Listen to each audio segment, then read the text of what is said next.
Well, it is 5:30, so I will call this meeting of the Chubbuck Development Authority to order.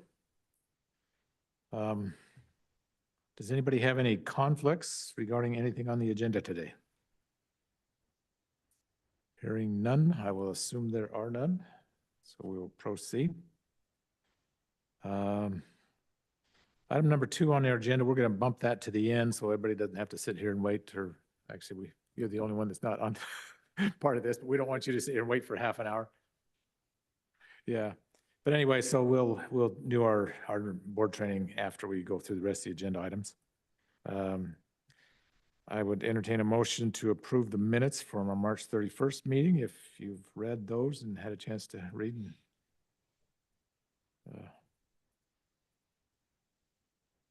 Anybody like to make a motion? We have a motion by Huff. Is there a second? I'll second. And a second by Danny. Would you please call roll? Keller, Yes. Desfosses, Yes. James, Yes. Denny, Yes. Heiner, Yes. Huff.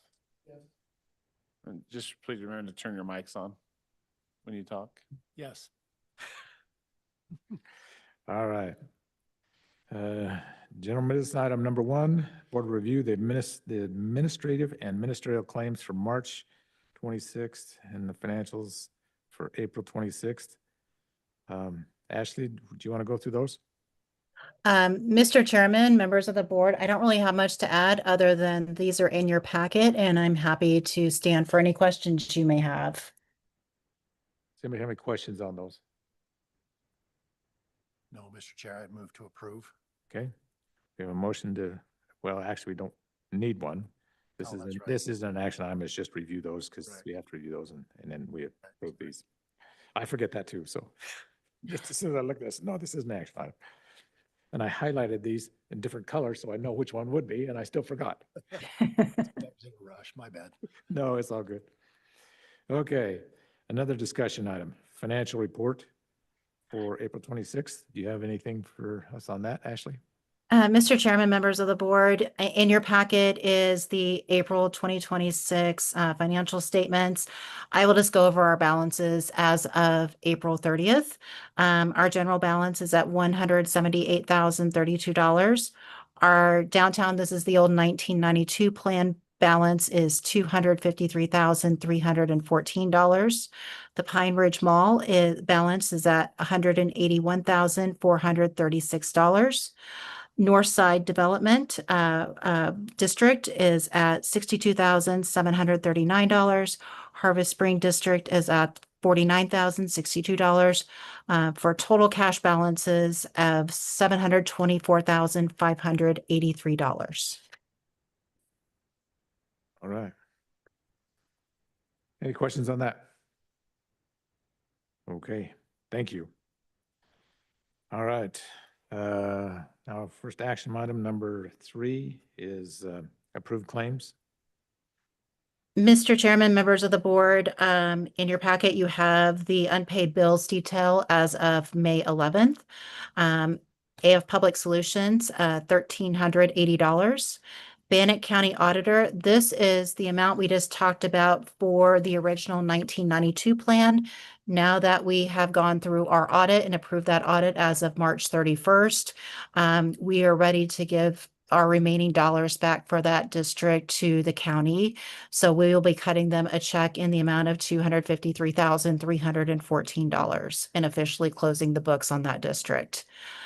Clifton Larson Allen, $1,341.03. Idaho State Journal, this is the legal notices for the 2 RFPs, $277.52. And Racine Olson in the amount of $2,000 for a grand total of $258,312.55. Thank you. Yeah, it's the biggest chunk we've had for a while. Mr. Chair, I will probably abstain from this since you're writing a check to Bannock County. So I feel like there's a little bit of a conflict there. I don't know that there is. I don't know, TJ, do you think that's a conflict? I think it's okay if Brandon wants to vote, but if he's more comfortable abstaining, that's fine. Or, sorry, Brandon. Okay. With Jeff, if he would like to vote, I think that's permissible, but if he's more comfortable abstaining, that's fine too. We still okay if I don't vote? Yeah, well, we're fine. We have, I would like to abstain just for appearance sakes. okay. I so move that we approve the payment as presented as of May 11th, 2026. Okay. No second. There's a motion and a second. James, Yes. Heiner, Yes. Keller, Yes. Desfossis, Yes. Denny. Yes. Okay, thank you. I don't know, is Josh online with us or? Mr. Chairman, I had let Josh know that we were doing training for the first half hour, so he's probably not going to arrive until 6 o'clock. Okay. All right. We can come back to his when he gets here. All right, we can do that. Yeah, actually, I went out and kind of inspected the property here last week, walked through it, took a bunch of pictures. Things are moving along. Josh was in my office a couple days later, visited with him about that, and he kind of gave me a little bit of update on how things are going, and so things are progressing fairly well for him. And he feels like he is on schedule to get this thing done as he's presented it. But anyway, we'll let him talk more about that. But just, anyway, just let you know what I know about it since we last talked. Okay, item number 5, Legacy Park Project Participation Request. Brandon, do you want to chat with us about your project? And I don't know if they need to know quite as much detail as we did that last meeting. Yeah, I wonder how much of a spill do I have to? Just kind of give us a basic overview and where we're at. Okay, you bet. Just so you know, we have the application committee, we met. There were a few of us on there, I can't remember how many, but anyway, we went through that and had a pretty good presentation and good conversation with Brandon and kind of came to some agreements, and there's a potential agreement written up here already. So anyway, if you want to just present that to this board, because that was just a review to kind of get us through here, and this is where the decision will be made. Sure. My name is Brandon Ratliff. Do I need to state where my address? Yes, please. 522 Sunup Drive, Pocatello. And I'm here before you to, talk about the owner participation agreement that I submitted, the original one. It's basically, to recap, it's for public improvements to put in a traffic signal light at the intersection of Park Lawn and Yellowstone. When I bought the property, did the traffic counts, the traffic study, it said basically if the way we were going to develop, the way we had the traffic study planned, that it was going to trigger a traffic light eventually. I have since kind of looked at the traffic study. I'm looking to maybe kind of do some changes and tweaks to it as far as the use. It's kind of a sidebar, but to help some future, to mitigate some future issues that still might kind of pop up even with the light. So I've kind of looked into that. So So It'll you have really- that map over there, maybe they can go and, because they might not know where that is or the exact. I know they had some photos in there, some layouts a little bit as part of his presentation last time.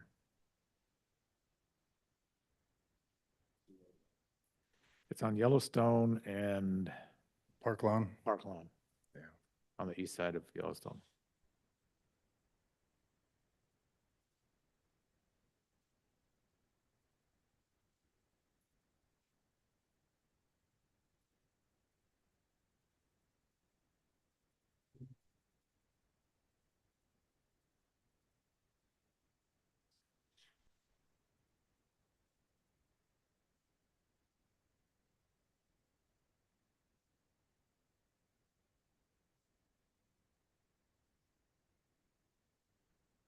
So the idea, yeah, is to put traffic light there. There'll be a right turn lane potentially coming north from Yellowstone to turn into Park Lawn.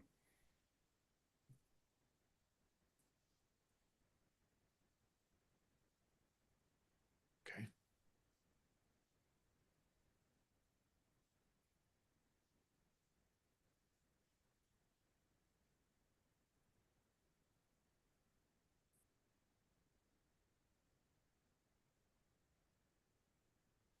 This is the street that the city's public works accesses the yards. This is where the sanitation trucks come from. All of those vehicles access the back of through this street now. The property is located back there a little ways. Yep.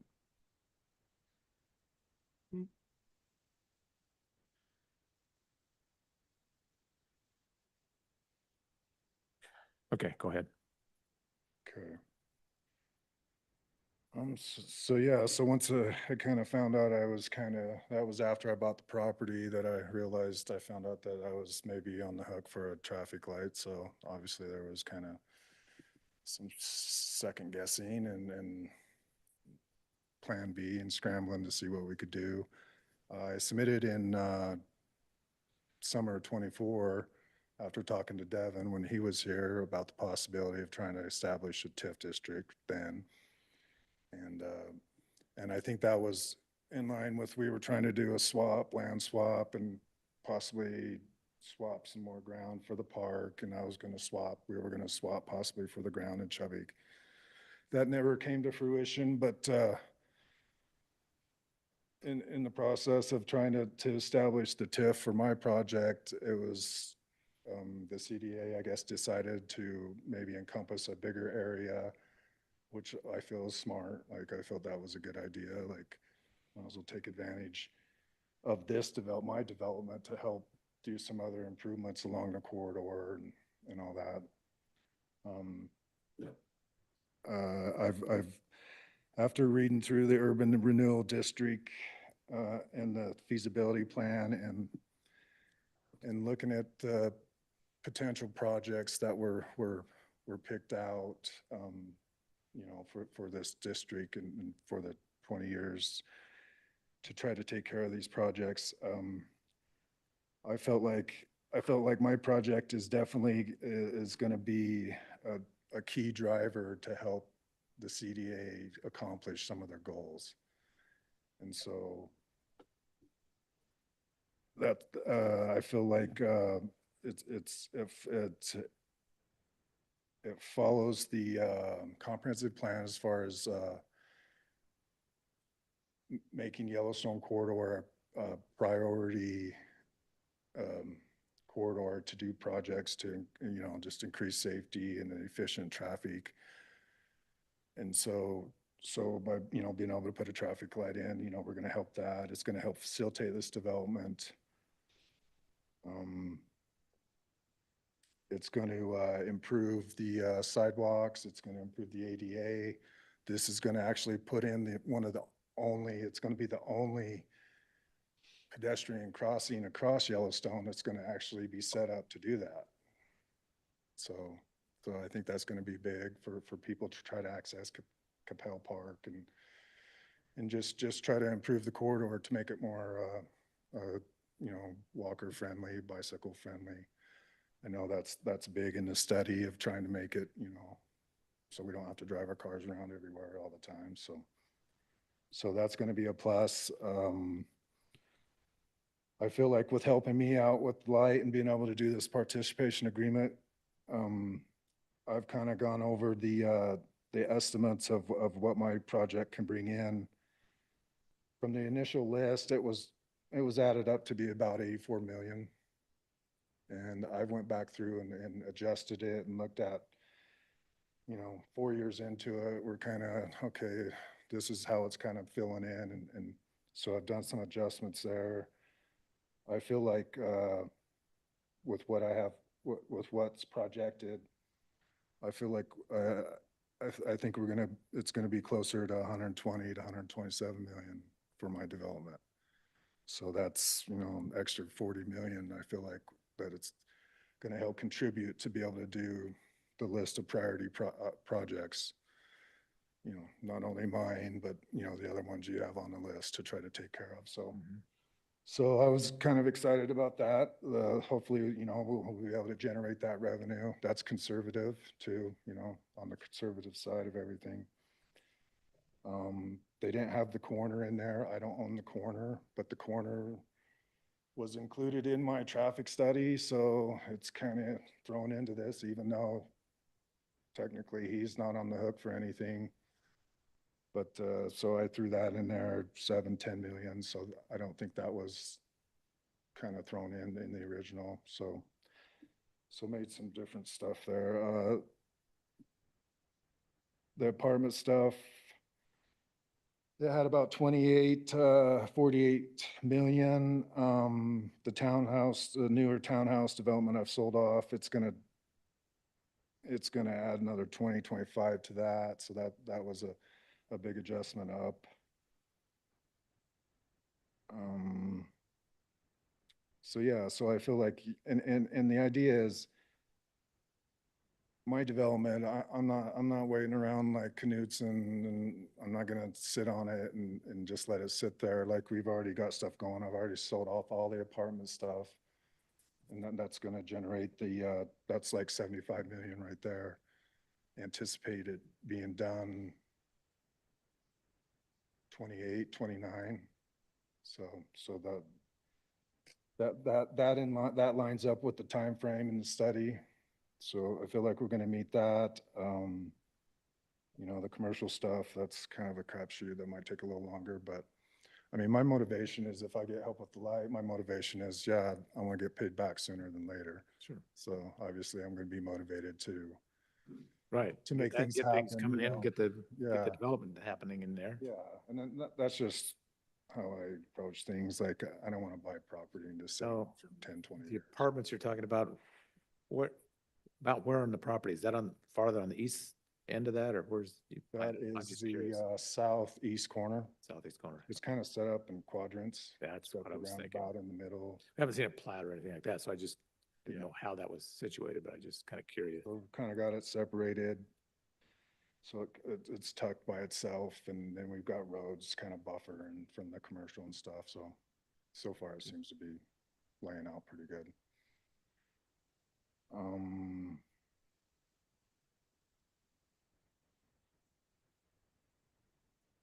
So yeah, I feel like just, you know, with the added money that's going to come in, I feel like what I'm asking for, the 950, I feel like my project's going to easily be able to repay that in a timely manner with the way I'm looking to develop it out.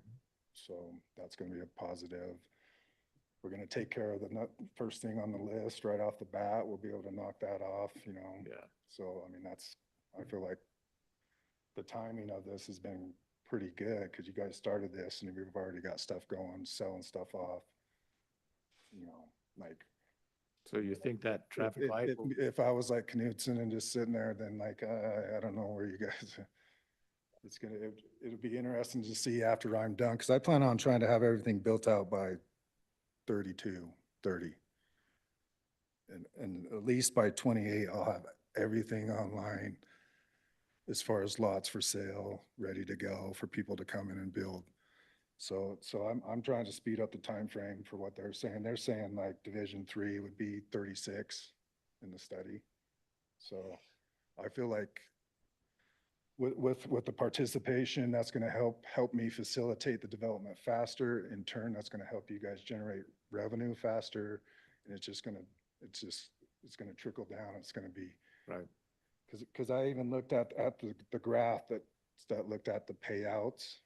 So I figured by 28, I think I could add extra 50 million to the 28 balance, the number.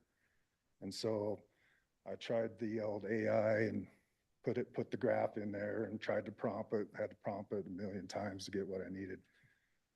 But it seemed that when it spit it out at the end, it was going to add another 10 to 15 million to the overall, to the 51 million that you guys would have left possibly that you're gonna be using to do all these improvements.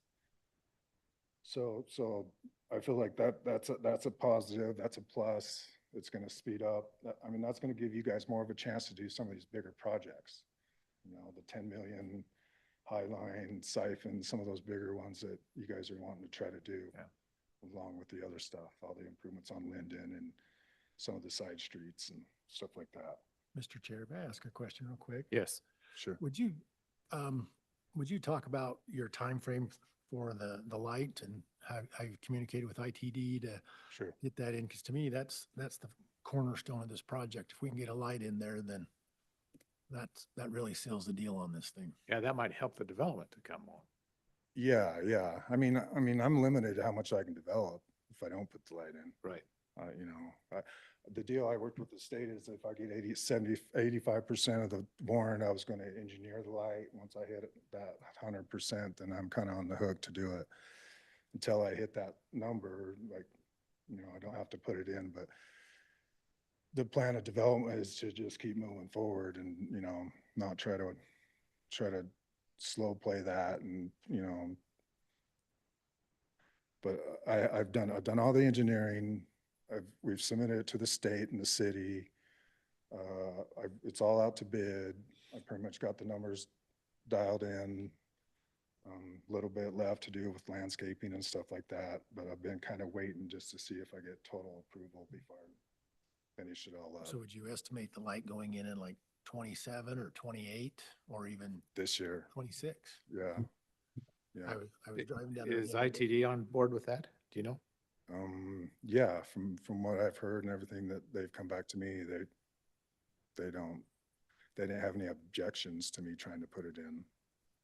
One of my original concerns with this, Mr. Chair, was the proximity of this to New Day Parkway. And after driving it this week in preparation for this meeting, I feel like it's still a great spot for it. So I have no reservations for the proximity to New Day Parkway. And I think that's, Yeah.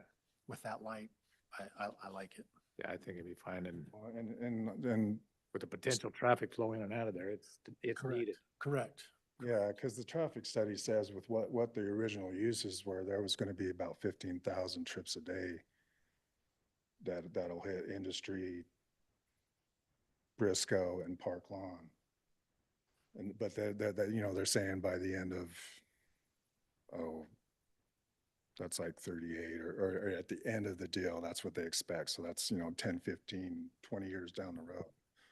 Well, and I was looking at it from emergency services perspective, like if they start routing traffic off the freeway again, how important that light will be for those people in that area to Yeah. access and get in and out. So And, that's, you know, with the improvements they're looking to do already there with, Right. isn't the state looking to put a light there on New Day and Yes, Yellowstone? they are. Or the improvements Yeah. along the front of my property. Right. So yeah, that's gonna make a huge difference. I feel like just putting this light in, getting that light in. We'd like to have that light in already, but right. nothing we can do about it Yeah, you know, because that's entirely the state. so. So right. yeah, so my whole, I've pretty much got everything right to the doorstep to be able to, once I get final approval and this is solidified, then, I mean, I'm pretty much gonna notify the sign guy or the traffic light guy. He sent me an email today kind of asking me for an update.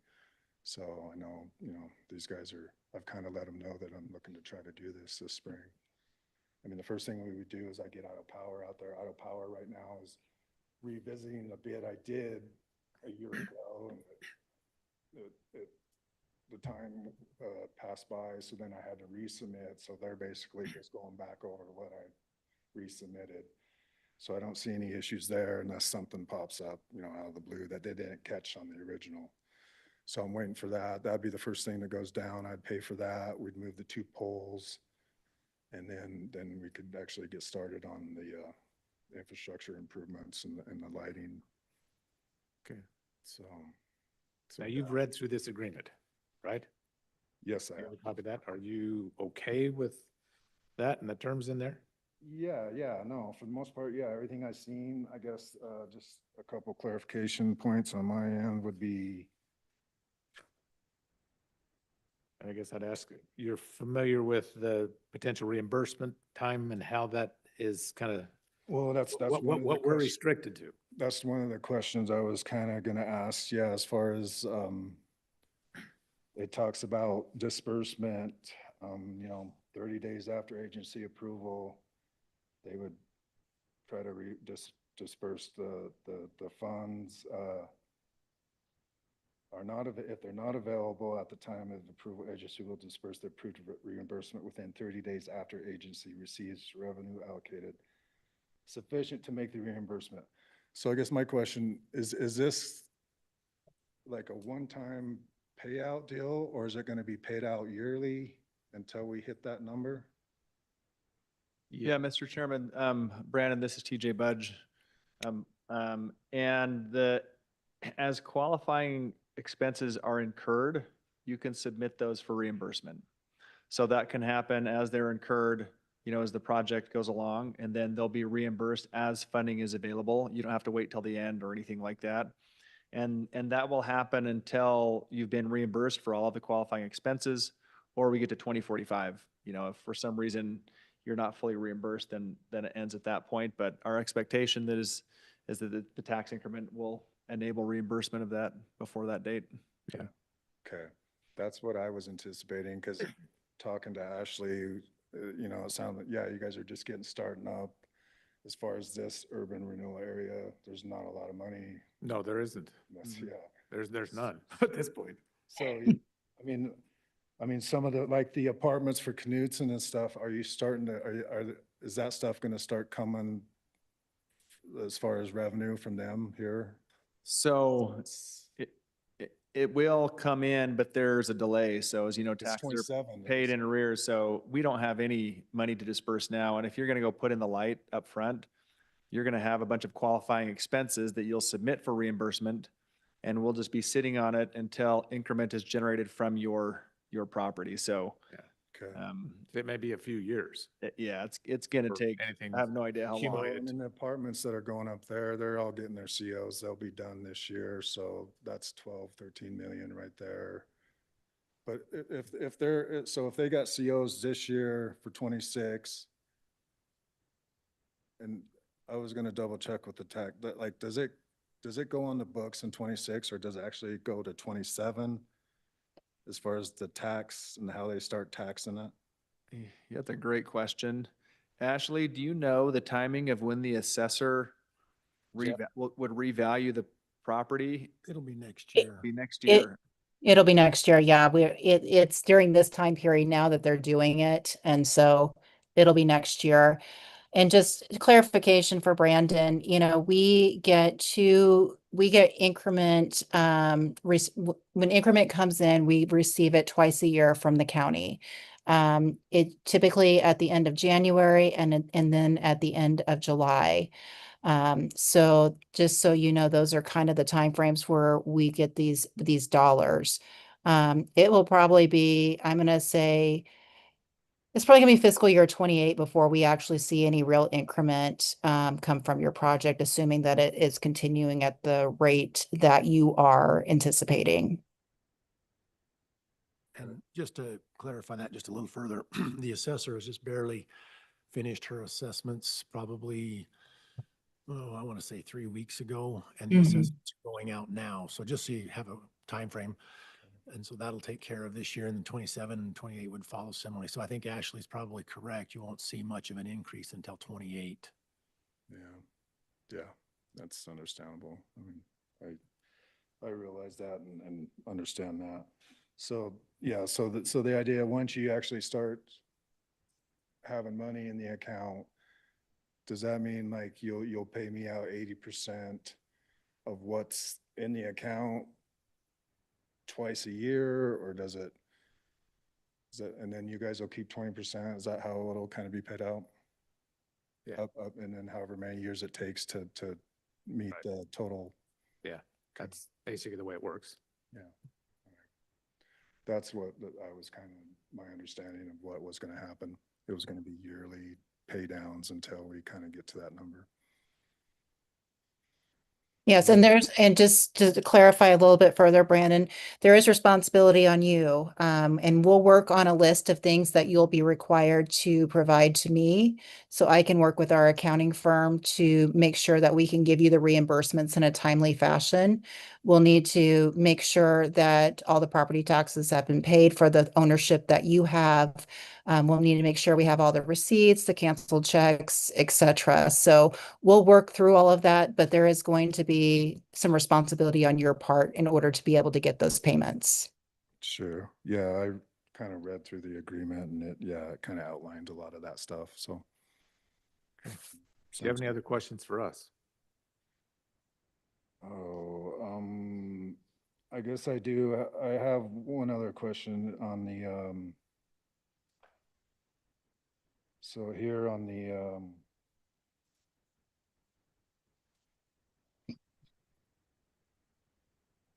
reimbursement contingencies.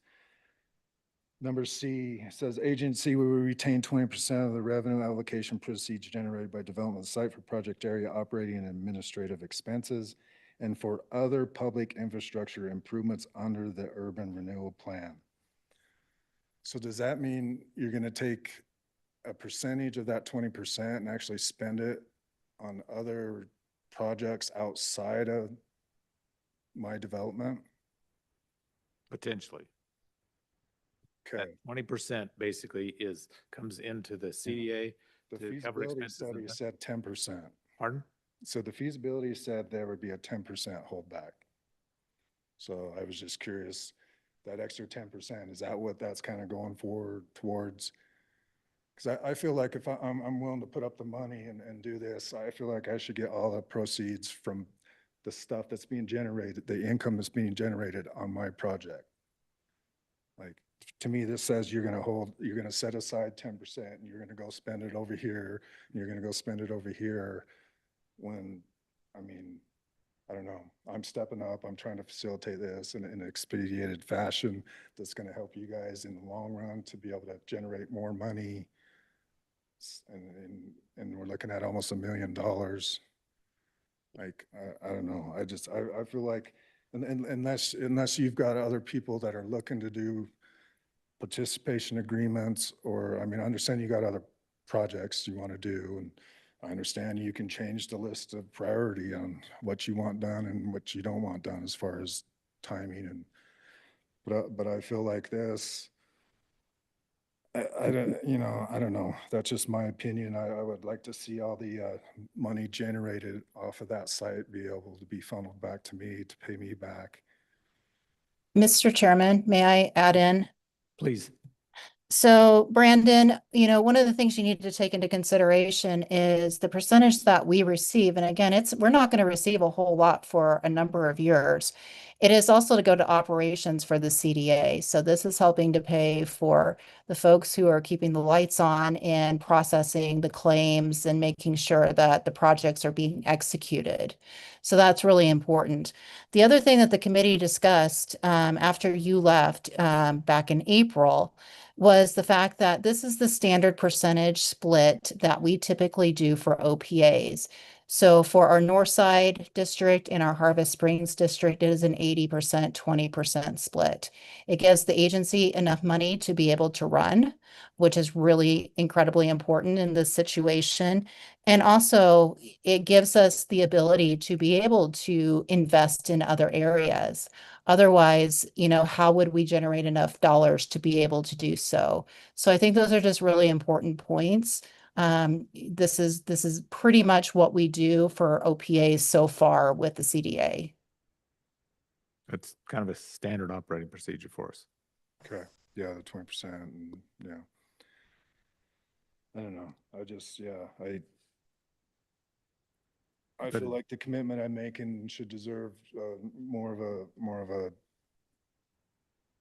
designated payback or like focused payback, but I mean, It's a similar commitment that the other areas are doing as well. what's that? It's similar to commitment as what the other urban renewal areas are doing. That's what you say, with the same procedure, 20% for them. They're investing all their dollars and they get the same ratio of payback.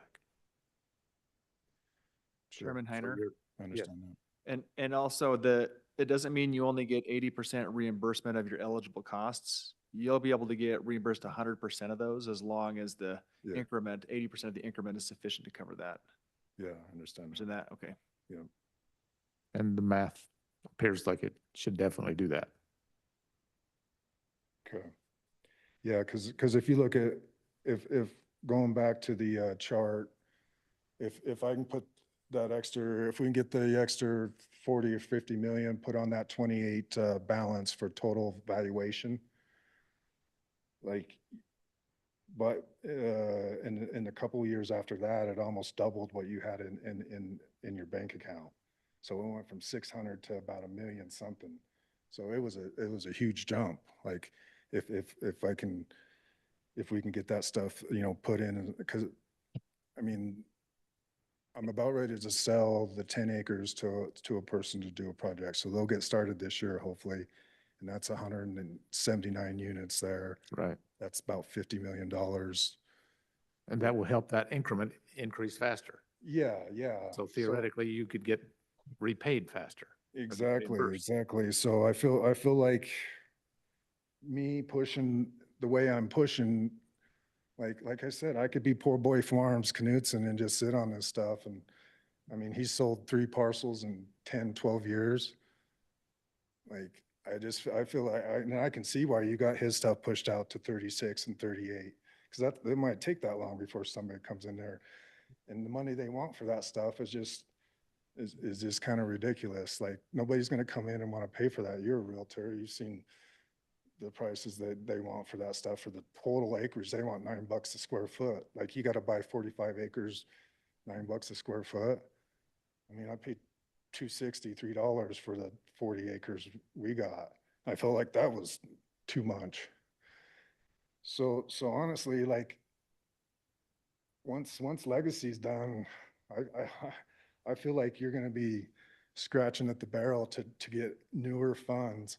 I look at all the infill that you have projected. You have Linden, there's 4 acres over there. You have projected 22 million off of that. That'll never be 22 million in my estimation. They want $9 a square foot for that. I deal with these out of town local guys. When I sell apartment ground to $3, $3.50. Out of state guys, I've been able to maybe get $4.50, $5. I heard that the apartment complex at Knutson, $6. Originally, I thought it was $8, but the appraiser told me $6. So that's what they're looking to spend. Like, and that guy on Linden wants $9 a square foot, 4 acres, $1.6 million. Like, those numbers are just not conducive to development. So you look at that, that's going to be a long shot to be developed.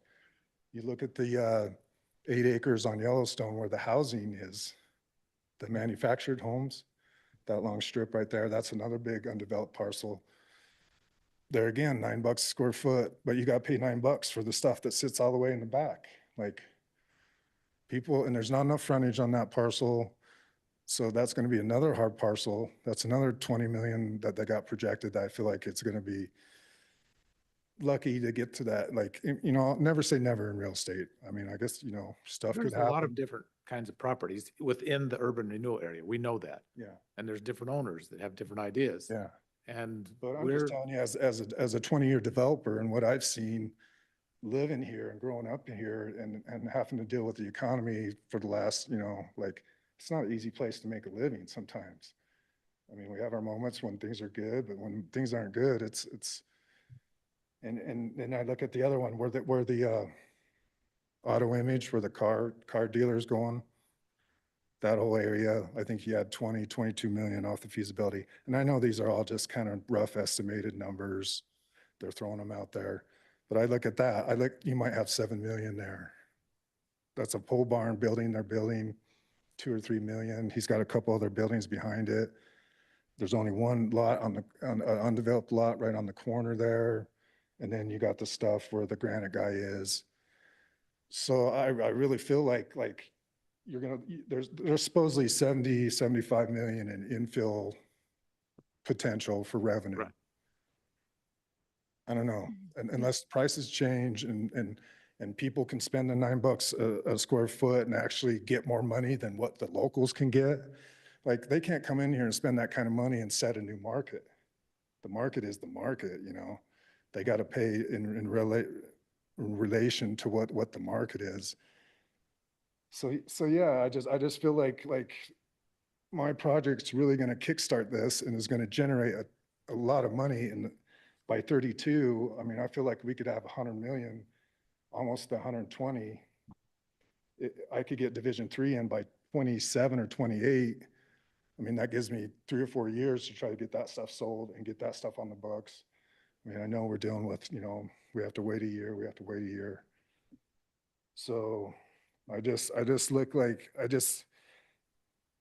and I don't know where I'm going. I'm kind of rambling now, but as far as like, I feel like this should be a priority as far as get me paid back, because the benefit you're going to reap from my development is just, I mean, it's going to drive this urban renewal. That's my opinion. And what I've seen for what's future and what's looking out there, like once I'm done, I mean, there might be years where you're not going to have nothing going on. I mean, that's my opinion. And like you said, never say never in real estate. I mean, things could change, but I don't know. I just look at what's down the road, and I feel like we need to maximize the Legacy Park development and try to work together as best we can, because that's going to be a huge, one of the main drivers of Right. your revenue generation. I don't disagree with you, Okay. but we are maximizing it the best we can. All right. Well, I'd like to see all the revenue that's generated off my site going back to repay me. Like the idea, like I'm going to put $1 million in and try to help generate the revenue that you guys need to do all these other projects you want to do. That doesn't, it just seems like, well, we're going to take a little bit and go give it to these guys, this guy, and we'll give you your share, but I don't know. I just feel like it should be more. Yes. Brandon, these are tax dollars and we're stewards of these tax dollars. Yeah. And so the fact that we're reinvesting into a project that you would be on the hook for is in and of itself incredible. So I think the 80-20 is more than fair. Okay. That's your opinion. Any other comments? Do you have anything? The next step is item number 6 here. Potential action item is to approve or disapprove or not approve this owner participation agreement. Yes. Sorry. Before a vote is made, I would note that I don't believe the draft includes the legal description or the map. Is that right, Ashley? That is correct. We will add in all the exhibits, et cetera, with the final document. So do we need to just wait? Ask, no, we can approve it. Just ask that the motion authorize the addition of the exhibits as part of the approval. Okay. The exhibits that are listed in the agreement? They're listed in the agreement. They just need to be added. Okay. So the agreement lists the tax parcel numbers of Brandon's property, but we don't have the legal description pinned down yet. So we Okay. just need to plug that in, and there's a map. So it's All right. it's mechanical. Just want to note that for the record and request that the motion to approve it authorize adding the exhibits. So that being said, what's your pleasure? Mr. Chair, Standard participation agreement with the stipulation that include all the documents that are tried. I don't know how else to say it. Mr. Chairman, we can't hear anything. The microphone may not be on. It's not. That's Go ahead, correct. Rick, It was begin. not. I apologize. I move to approve the participation agreement that's been presented with the stipulation to include the documentation that's required. And that's my motion. Before we vote, can we have some discussion? Yes. Okay, and I'm not positive, the owner participation agreement, does it have, max amount set, or is it all eligible costs? because that will make a difference on timing. I believe it is all eligible costs. Mr. Chair, may I just seek clarification on that? What are you specifically asking? Because we have an amount of the investment.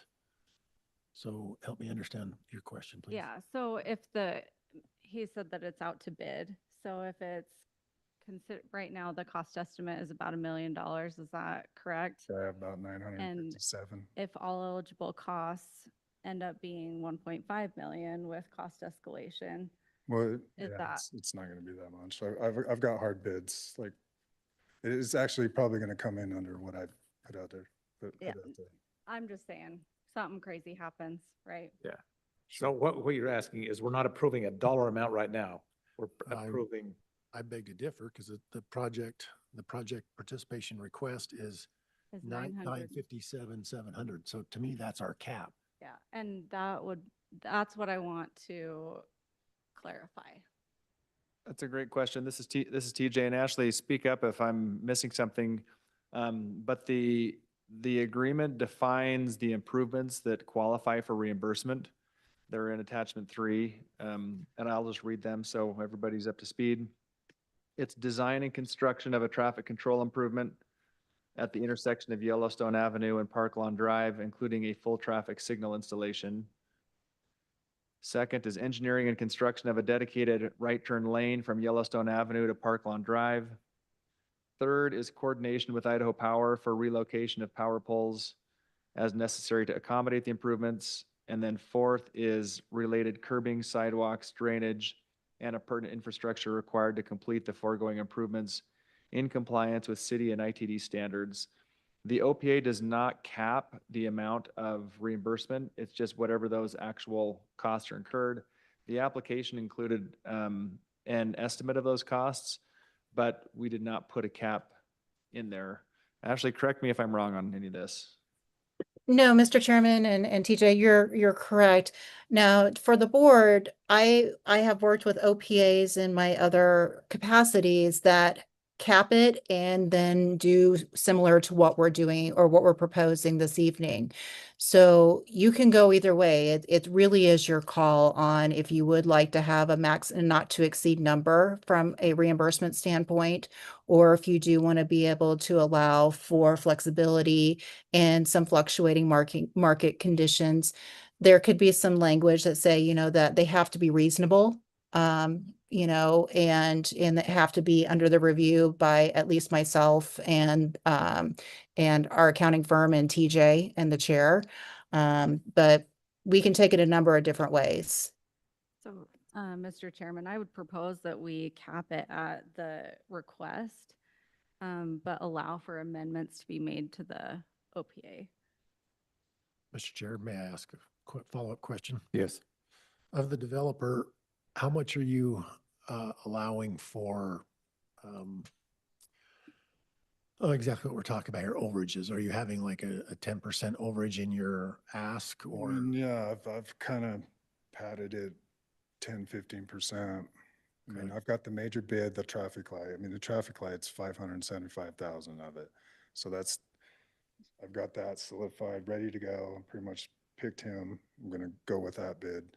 And then there's just site improvements, the redoing the ADA, doing the 4 corners. That's a couple $100,000 that I got, and I've got that padded in. Like, obviously, I don't want to come in and be under bid, and then I'm putting money into something that I can't get back. Like, my plan is to come in under that. There's 40, 50, 60,000 in engineering. There was 20-something thousand in the light and just civil. And so, yeah, I've got it pretty locked in and dialed in. Like, I'm not waiting for a bunch of, when I say it's out to bid or it's pretty much been put to bid, I'm just finalizing some landscape stuff, like some smaller items. I got to get back in there and put it back the way it is. So I'm just final. And like I said before, I'm kind of waiting it sounds like, that as long as it passed, then I'll go back, finalize everything. I can even resubmit like maybe a little tighter number, to give you guys a better idea of what. Well, Mr. Chair, Crystal, would you be willing to maybe accept a change to that to say, you know, a total amount of like not to exceed 1.1 million, just to give him a little extra, because this is a multi-year project. If we cap it at that, so he doesn't have to come back in 3 years, should things go a little bit different. And it would be subject I to don't, approved eligible expenses. I don't think so. That's, I mean, where you said that you had it padded a little bit and that was the request to and have then- all of our documents line up, I would say that we approve the request as is. Mr. Chairman, I count two motions on the floor. Which one are we speaking to? Well, actually, we're just. None of them been We're seconded. discussing right None now. of them been seconded. but None of them two seconded, motions. so we're just still I in mean, discussion. I'm motivated to do it as cheap as I can, so I don't have to put that million or. Well, We million understand, three. but we just want to make it right. Yeah, And but I I think understand, yeah, for there could be stuff that pops up, but I feel pretty firm in my bids. Like, that's why I want to try to get it going this year. Like, if I have to delay it, then there might be some changes in the numbers that could make it go up. Well, Mr. Chair, if I may, again, my fear is with the uncertainty in the world with the war and the potential oil and where gas prices are, if we go to war in the next, let's say 30 days, that could have a potential impact on construction and construction costs. And so That's then true. all of a sudden we'd find ourselves in a place where he's got to come back and his bid was still good, or I mean, his plan was still good. However, due to external circumstances, he's got to come back. And so that's my only concern is the uncertainty that we're dealing with right now, Mhm. to try to give him a little bit of latitude. Again, as Commissioner, or not Commissioner, sorry, Chair Heiner indicated, you know, we hold it to the allowable expenses, but that's where my concern comes from, is the uncertainty that we're Yeah, facing. no, and right you're now. absolutely right. Yeah, I mean, things could go, So with, you're saying about $1 million is about, okay. yeah. What I would think would probably be the most realistic is just you have that $1 million bid and that's the approved amount. And then everything that comes up after that, I don't know if we can do that or not, but if it's you say you have your 5% or whatever, that becomes a secondary. We have to vote on that to make sure that, additional is approved. And obviously with, reasonable, we have to have the bids and the reason why that price is higher. I don't know if that's a possibility to put in there, but that's how I would look at that is you need to have, if we do go to war, things like that, then we need to have, we can't hold them to $1 million if it did go to 1.2, right? So anyways, that's my thought. And I also don't want to just like write a blank check. Yeah. That's the point that I'm making is like, this was the ask. Maybe we approve the ask. And then if something happens, that's why we have change orders in the construction world. We've got, amendments that can be made And Brandon, I guess, I mean, the agreement does have that stipulate, like TJ says it, that, yeah, if in this unusual situation or whatever, I would have to come back in front of you Right. and explain the situation. yeah, And then it's on you guys to agree or not Right. to agree. So you still have a mechanism in the agreement that gives you some. so you've got some language in the agreement that basically kind of limits what's there with the opportunity to TJ? come back. Is that true, TJ?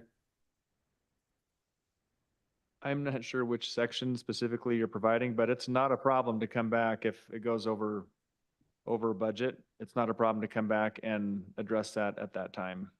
And I don't remember if there's a provision, a process written in, or if we just do that as needed, but, Yeah. I I'm thought fine I either read way. somewhere. If the board would prefer to have a cap and then come back and revisit overages, that's fine too. It's just a matter of deciding what the appropriate amount is. Well, let me ask you this, Brandon. I mean, you kind of indicated that you're comfortable with the number that you've submitted. Yeah. So if we approve it based upon what Commissioner Denning is saying, is we're approving that amount you submitted, and then if there's any variance, then you have the opportunity to come back and Yeah. ask for an amendment. I would be okay with that. Mr. Chair, I would support. It's my best interest to keep the price down because it just money Sure, we comes out of understand my that. pocket. We're just upfront. trying to make it right with you and make it easier for everybody to work together. No, I appreciate that. So, Mr. Chair, I would support Crystal's request to have that language in the approval that we approve it for the amount requested and then any changes to that would be, come back for approval. Okay, Rick, you presented your motion first. Well, He but presents- there's no second, so whoever makes a second to yeah, it, you second whichever what you want one to do. makes it that. Well, then I will second it with the amendment of that we cap it at the requested amount. I'll agree with Okay. that. Okay, so Joey, we good with that? Yep. Okay. Okay, we have a motion and a second. Could you roll call, please? Desfossis, Yes. James, Yes. Denny, Yes. Heiner, Yes. Huff, Yes. Keller. Yes. Motion carries. Okay, we have approved it as presented. Okay, thank you. Appreciate it. Thanks, Brandon. Any other questions or No, I think we're good. Yeah, what's that? I'm trying. all right. We look forward to seeing things Okay, go forward there. all right, I appreciate you guys. All Thank right, you. thank you. Okay, we haven't seen Josh here yet. Should we just kind of hang on a minute, or do you want to start with training, or do you have any issues, TJ, that you want to talk about, any for legal counsel report? Josh is not here. He's not. He never showed up, Joey, online. Not that I'm aware of. We can look. I guess Ashley said he was gonna come in late, right? Yeah, she thought he'd come in at 6. I just let him know when we set the agenda that we had this training in the first half hour again this month. And so he never responded back and said, hey, I'm not planning on attending for whatever reason. So I assumed, which that's my mistake, that he was going to be here as he always is. Mr. Yeah. Chair, I would propose we just move on and Yes, finish our agenda. that's my plan. Okay. With that, we will turn the meeting over to TJ for training. Dan, let's do the legal counsel report, Okay, those reports, then do the training at the end. all right. Do you have anything? I do not. Okay, that's what I thought. Ashley, do you? Mr. Chairman, members of the board, I just wanted to just make you aware, especially for newer board members, that we will have our budget work session in July. So that's a really important meeting. So quorum is going to be very important. So if you think you're going to have a conflict, please let me know in advance. And then we're going to need to schedule a special meeting in August to have the budget hearing. My intention at this point is to have it on the same Tuesday in August, as we normally meet the third Tuesday. Again, at 5:30. If that is an issue, please let me know. Otherwise, I'm going to get that calendared. And that's all I have, Mr. Chairman. Okay, thank you. Ashley, sorry, Mr. Chairman, Ashley, do you have the date on that July? 21. Thank you. Mr. Chair and Ashley, my due date is the 19th, so I probably won't be able to make that one. Oh, come on. You have Hold that baby. such a valid excuse. Hey, That's why we have that's what Zoom. Zoom is for. Yeah, Exactly. that's what Zoom's for. But you are obligated to send us a photo when the time comes. So Absolutely, absolutely. All right. Thanks, Amanda. And I don't have anything. Like I say, I did go look at that building that Josh had, and so I'm good with, if he doesn't show up and knows anything, because I'm familiar with what's there and how things are progressing, and it looks pretty decent. So that's all I have. Just Ashley, on that July 21, I may have a conflict, but that will be all right to access remotely, correct? Just, yes, sir. okay, thank you.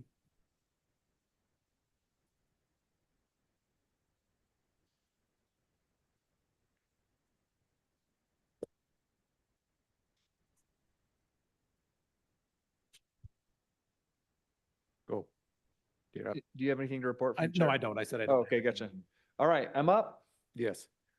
All right, exciting day. We're gonna learn about the Idaho open meeting law.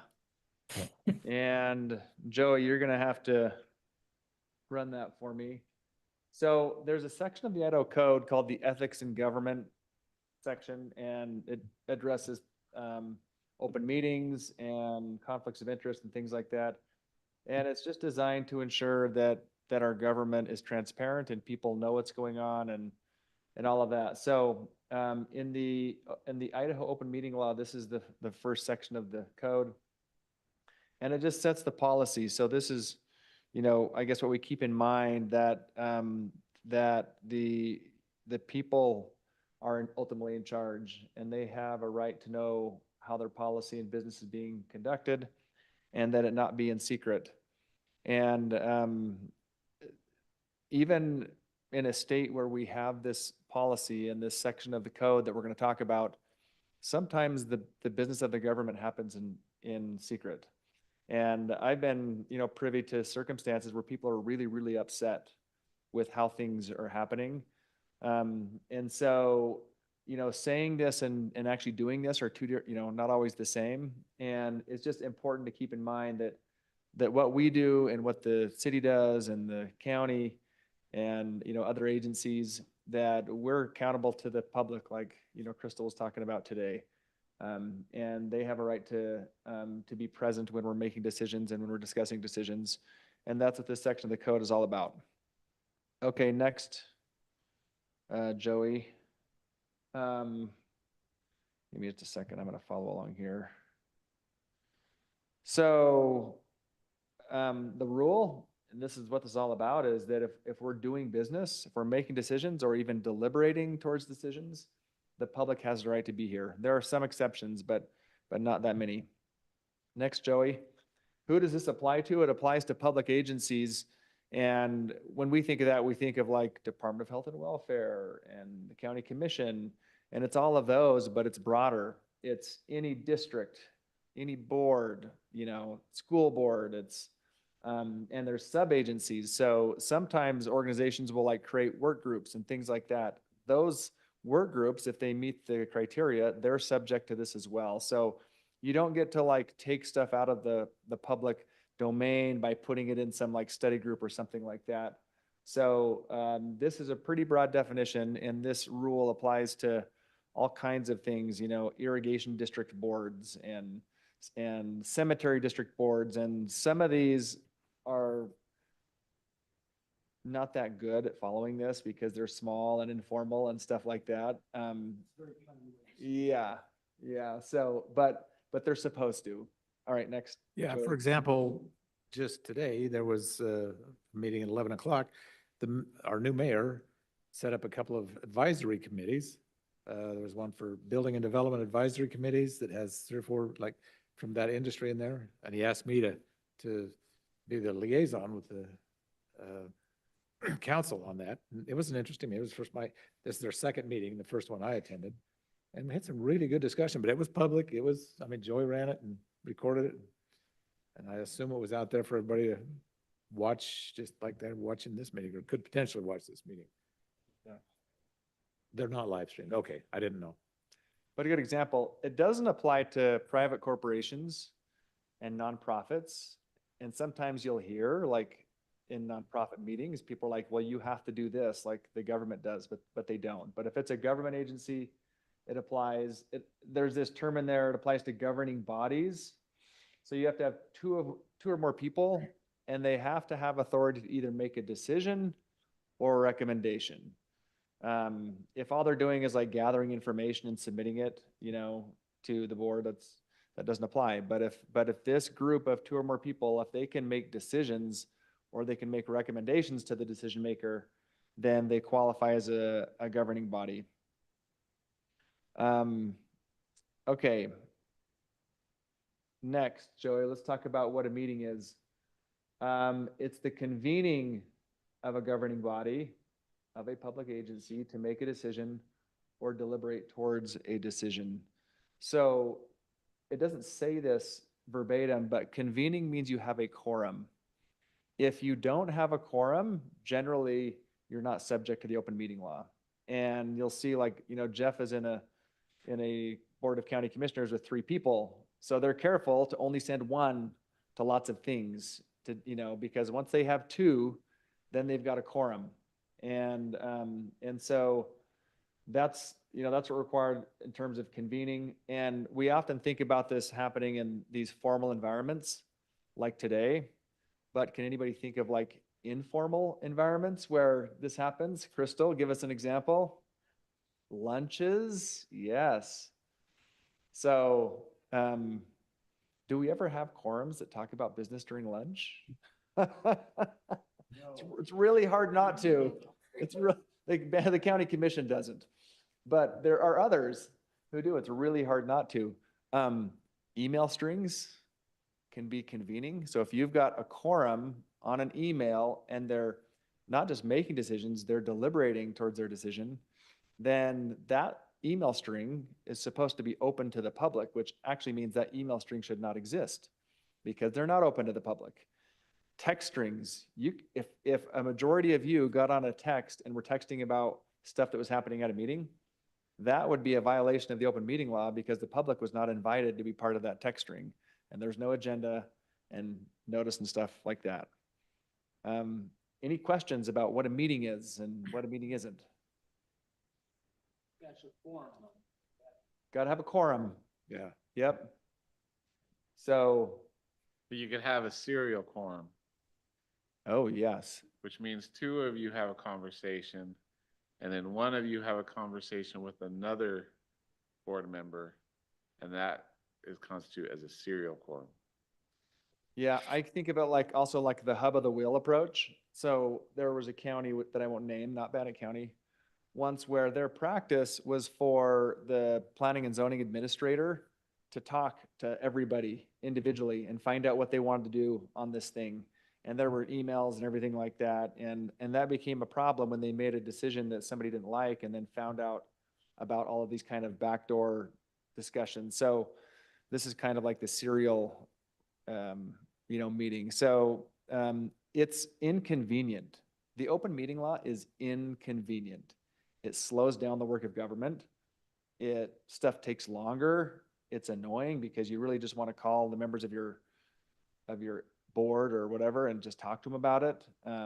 So it is inconvenient, but it's in the best interest of the government and people just having confidence in the government. So that's why we go through that inconvenience.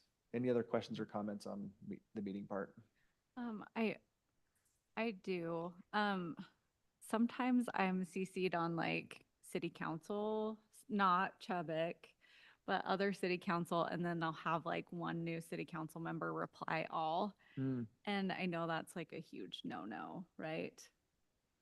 It is, yeah. Okay. And Anytime if I email, say the council, I blind copy. yeah. So if somebody does hit reply all, it only goes back to me and it doesn't go to everybody. But yeah, you don't want anybody hitting reply all and asking a question, or because then, like you said, you have all four council members seeing that question, it could start a debate. Yeah. Right. It's challenging. You can talk, you can communicate, you can talk about who won the game or something. You just can't make decisions or deliberate, which we'll talk more about. Like that's the hard one. Like, so the safe rule is just to, avoid having everybody on the email string talking about anything of a business nature. Okay, let's go next, Joey. So this is what deliberation means: the receipt or exchange of information relating to a decision, but shall not include informal or impromptu discussions of a general nature that do not specifically relate to a matter then pending. So here's an example. When there's like development potential, people talk about it, or somebody calls and asks Jeff a question, or, a city council, the mayor or something. And kind of before it formalizes, there's often like these impromptu discussions of a general nature. Do you think your county would be receptive to this? Do you think the CDA might be interested in this type of project? Those are okay. But, and it's a kind of a gray area. There's a transition from this conceptual idea to somebody's actually going to come before us. And then what they want to do is they want to find out, will you approve this? if I put this in front of you? Let me tell you the details. And that's when you have to say, okay, at this point, if you're going to submit an application, you just got to, submit it and we'll talk about it in the open.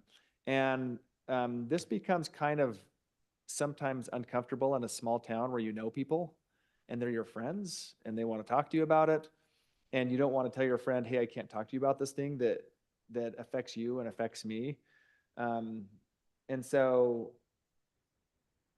you just have to kind of use some judgment. And frankly, sometimes you just after the fact realize, oh, I probably, and it happens all the time, to be honest. So I don't want to diminish the importance of it, but also don't want to like freak people out, Jeff, you got a TJ, comment?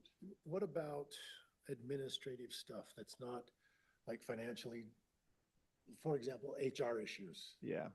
If the board was, and gonna say we're gonna get rid of Joey, we don't want Joey to be our scribe anymore, which is an administrative thing, not Yeah. a real impactful decision. Can we have, does that qualify as deliberation if Dan talks to a couple of us about something like that? It's a great question and segue. Joey, go to the next one.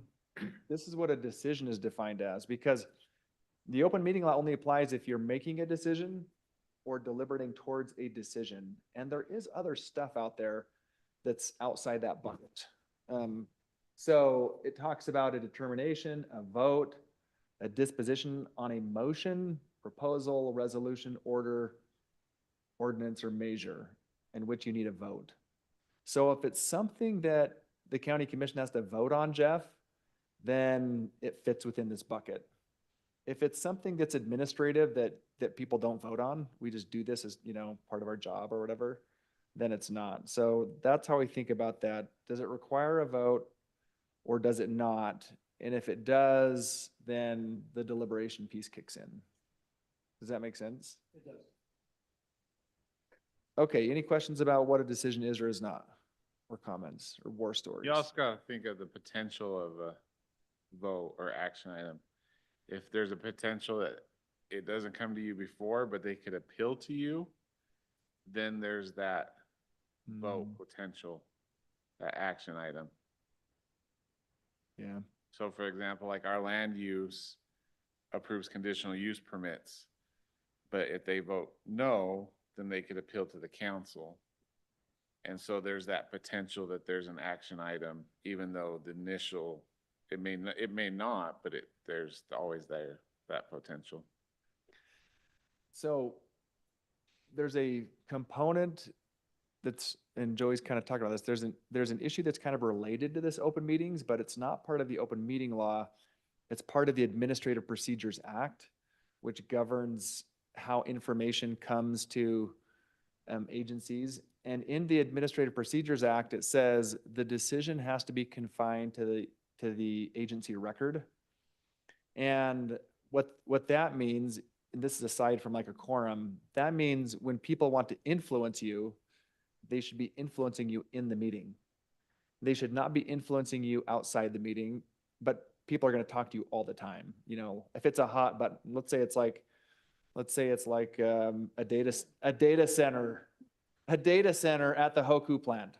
Like every city council member is getting an earful about what people think about the data center. And if you are an elected official, you can't just be rude and tell people don't talk to me about this or you're done.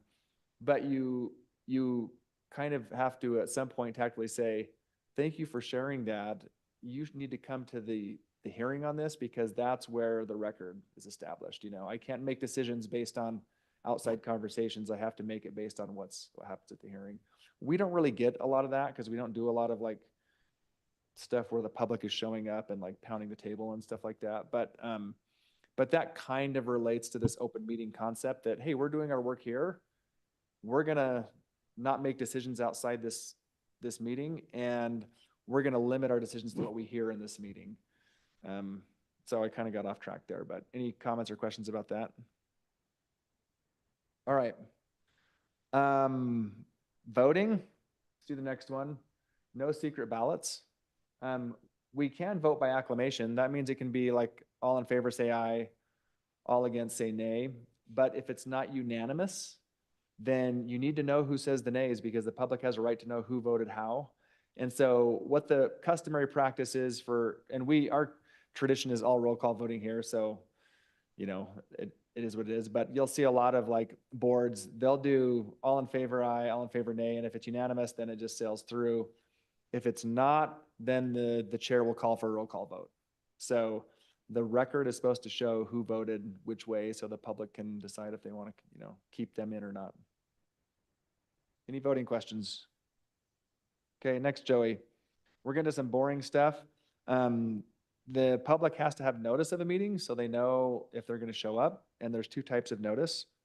Well, first, let me just talk about the 5-day notice. So the notice of the meeting itself that we are going to meet is supposed to be 5 days in advance unless there's an emergency or something like that. And then 2 days before the meeting, you have to post the agenda.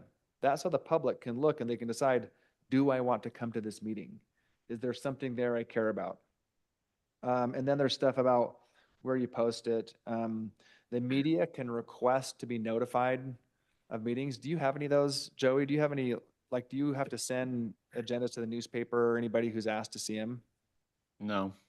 So I don't know how often that happens, but like the news could say, we want a copy of every city council agenda. And then you have to send it to them. Any questions about the general notice requirements? Okay, special meetings. There's times when you got to, something comes up that you did not anticipate and you got to make a quick decision.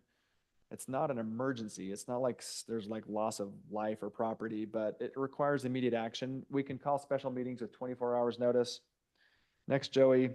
And then if there's an emergency, you can just do stuff and then, kind of explain it later why you did it. So we don't really ever deal with this, but you could have like a county commission where there's like a flood or a fire or something like that, and they just got to go make decisions, and you don't wait for a meeting to do that. You just talk to your commission members and decide what we're doing. We had that a couple of years ago when the pipe burst out of the jail Mm-hmm. and cut the water off to the whole jail. Yeah.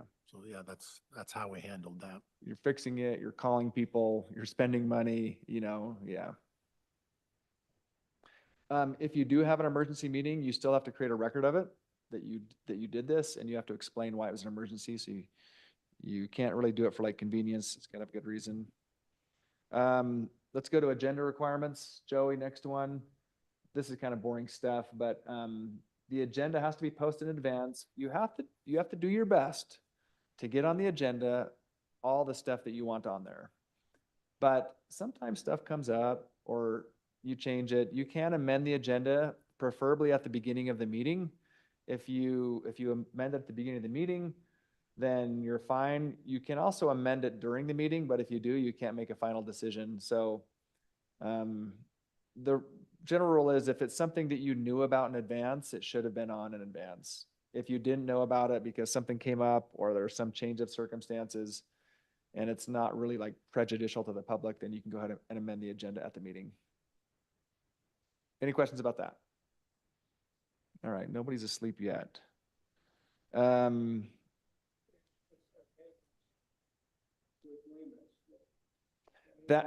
That's so with limits means after the meeting starts, you can amend the agenda, but you can't take action on that amendment. So you could like have a discussion item, Okay, something like that. I was thinking of amendments in general, but that's amendments to the agenda. Yeah, just amendments to the agenda. You've got to use a good faith effort to have everything on there in advance. If we were like habitually like changing the agenda, then that would be problematic. But if you're doing it once in a while, then, no big deal. Let's go to minutes, Joey, next one. The government agency has to keep minutes and there's stuff that has to be in there. Who's there, what motions were made, how they were decided, and how it was voted on. So Joey does that for us, which is really nice. Nobody else has to do that. But that's a legal requirement. Next, Joey. Boring stuff. The meetings have to be accessible. And if you're using this type of, video or audio, the public has to be able to hear, which is why we get reminded once in a while to speak in the microphone. Next, Joey. Executive session.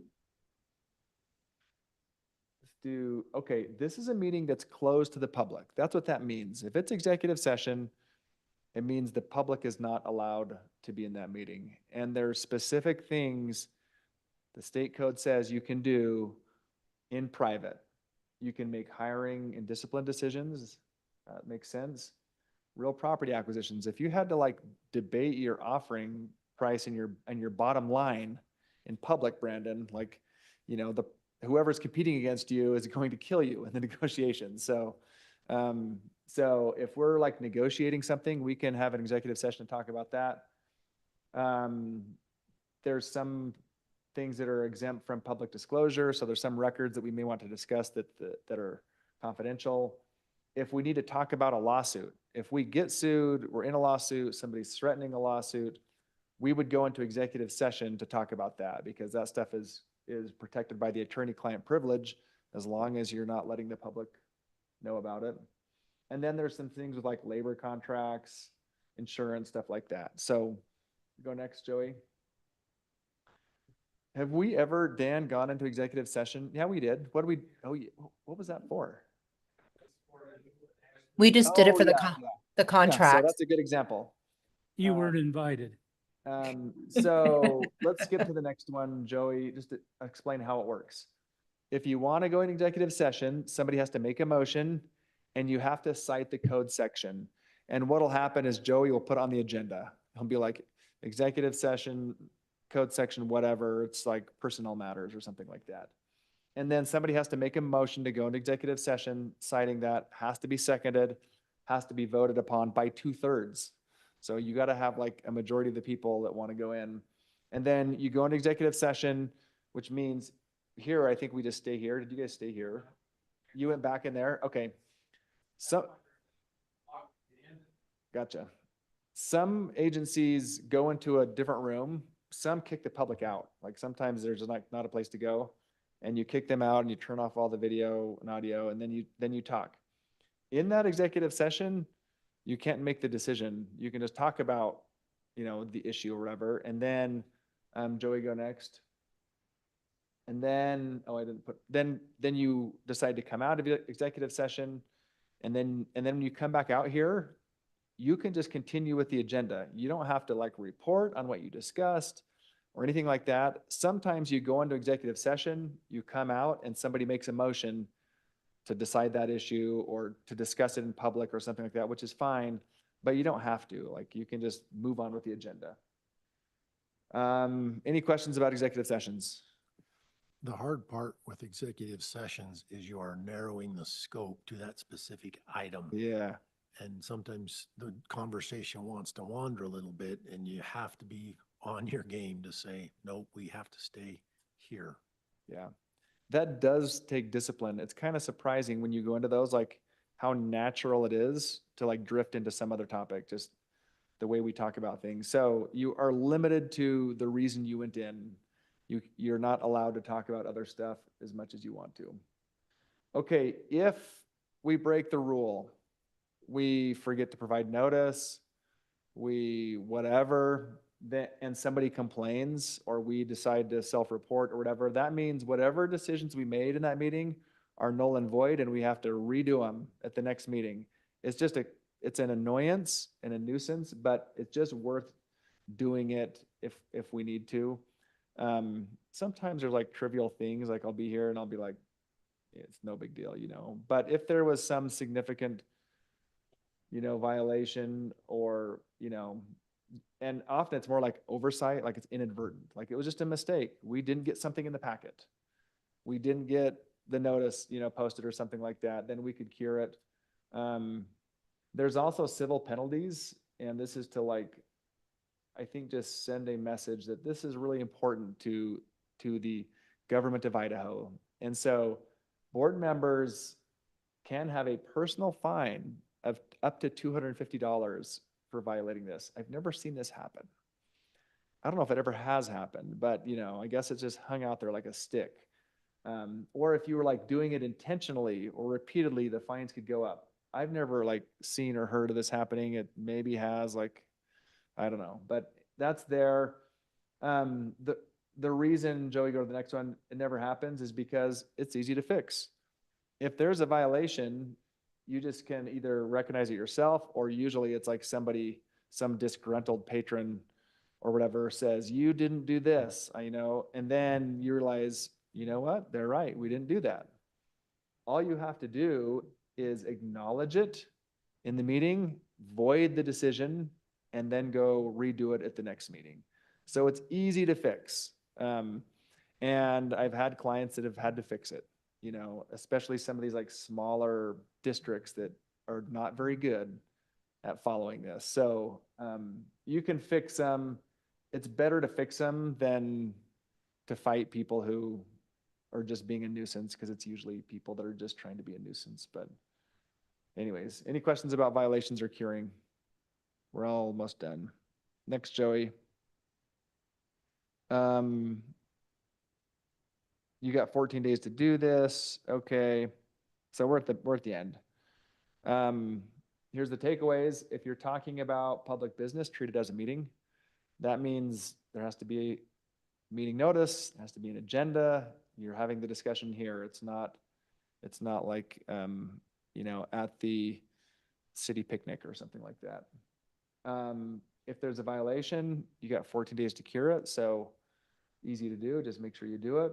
And then if you're not sure about like some conversation or event, the safe approach is just to save it for the next meeting. And you can call me. You can call me outside this meeting if you ever need to. It's like not a big deal. So everybody, I don't know if I've given my cell number out, but I'm happy to share it with anybody. And if you ever feel like, you know what, I had this conversation and they were pressing me or whatever, or in hindsight, maybe this was problematic, just call me and we'll work through it and we'll fix it. It's not a big deal. So any questions? Oh, you guys are troopers. How long was that? All right, that's it. The thing, Executive session. The purpose of executive session is to meet and discuss and tentatively come up with a decision so that when you come back, but you say you don't have to come back with a decision. But if a decision is required, does it have to be done in that meeting, or can you wait till another meeting? It's a really good question, Rick, and it's all circumstantial. And the reality is you can't make binding decisions in executive session because nobody knows who voted how and whatever. But a lot of times you are having the discussion that will produce the decision, right? And that's not a problem. Whether you come out and talk about it just depends on the circumstances. So let's say you're negotiating to like buy some property, and you come out and you need to take some action and you do it, but you may not. You may just be like telling whoever's negotiating to go, talk about A, B, C, or D. Or you may be making a personnel decision and it has to happen promptly. So it just depends on the circumstance. So you're not always back there because something has to happen now. Sometimes the attorney is just telling you, this is what's been filed in this case, so this is the position we're taking. Is everybody comfortable with this position? Do you think we should take a different position? And you come back out and you don't tell the public what you're doing because they didn't need to know, Thank you. TJ. Yeah. Any other questions? Okay. All right. Ashley, do you have anything else? I do not think. Okay. With that, our next scheduled meeting is July 21. And as Ashley mentioned, that'll be our budget session. If you can possibly be there, we appreciate it. If nothing else, I entertain a motion to adjourn. All in favor? Thank you. We are adjourned. Thank you all. Thanks, everybody.